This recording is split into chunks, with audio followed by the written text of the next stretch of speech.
اعوذ باللہ من الشیطان الرجیم بسم اللہ الرحمن الرحیم۔ معزز ناظرین السلام علیکم۔ کراچی سے مصطفیٰ بھائی نے ہم سے یہ سوال پوچھا ہے کہ نماز عشاء میں کتنی رکعت پڑھنا ضروری ہے، 7، 9 یا 17؟ تو معزز ناظرین آج ہم تفصیل سے آپ کو اس کا جواب بتاتے ہیں۔ معزز ناظرین سب سے افضل تو یہ ہے کہ جب ہم وضو بھی کر لیتے ہیں، اللہ کے دربار میں حاضر بھی ہو جاتے ہیں، تو زیادہ سے زیادہ 15 منٹ لگیں گے۔ اگر ہم پوری 17 رکعتیں پڑھ لیں تو یقین کریں اتنا زیادہ اجر و ثواب ہوگا کہ بیان سے باہر ہے۔ یہ جو دنیا ہے یہ تو یہیں رہ جانی ہے، یہ دنیا تو عارضی ہے، اصل تو ہمارے اعمال ہیں جو ہمارے ساتھ جانے ہیں۔ تو جب ہم وضو بھی کر لیتے ہیں اور اللہ کے دربار میں پیش بھی ہو جاتے ہیں تو پھر 17 رکعتیں پوری پڑھنی چاہیے، لیکن ہو سکتا ہے کوئی ٹائم کم ہو یا بعض رکعت آدمی سفر میں ہوتا ہے یا مجبوری ہوتی ہے، پھر بھی افضل تو یہ ہے کہ آپ شروع والی 4 سنت بھی پڑھ لیں، پھر 4 فرض پڑھیں، پھر 2 سنت اور پھر 3 وتر۔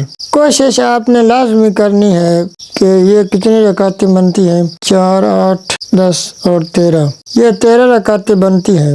لیکن اگر آپ کو کوئی بہت زیادہ مجبوری ہے، آپ یہ بھی نہیں ادا کر سکتے، تو پھر یہ 9 رکعتیں جو ہیں، یعنی 4 فرض، 2 سنت اور 3 وتر، یہ آپ نے ہر حال میں ادا کرنے ہیں۔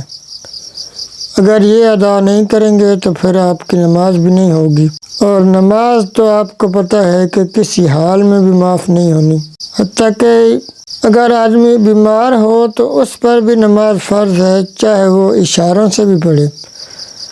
تو نماز تو ادا کرنی ہے ہر حال میں، تو پھر کوشش کریں کہ پوری 17 رکعت پڑھ لیں یا پھر 13 پڑھ لیں۔ لیکن اگر کسی کام کی وجہ سے یا سفر کی حالت میں آپ نہیں ادا کر سکتے تو پھر آپ اگر یہ 9 رکعتیں بھی پڑھ لیتے ہیں، یعنی 4 فرض، 2 سنت اور 3 وتر، تو نماز آپ کی ہو جائے گی۔ کچھ لوگ ہوتے ہیں جو صرف 4 فرض پڑھ کر کہتے ہیں کہ بس نماز پوری ہو گئی، تو اس طرح نماز نہیں ہوگی۔ جب آپ وضو بھی کر لیتے ہیں اور ٹائم بھی نکال لیتے ہیں تو پھر پوری نماز پڑھیں، ادھوری نماز پڑھنے کا کیا فائدہ ہے؟ تو ہم نے آپ کو پورا عمل سمجھا دیا ہے الحمدللہ۔ معزز ناظرین ہر جمعہ والے دن ہمارے گھر درود پاک کی خصوصی محفل ہوتی ہے۔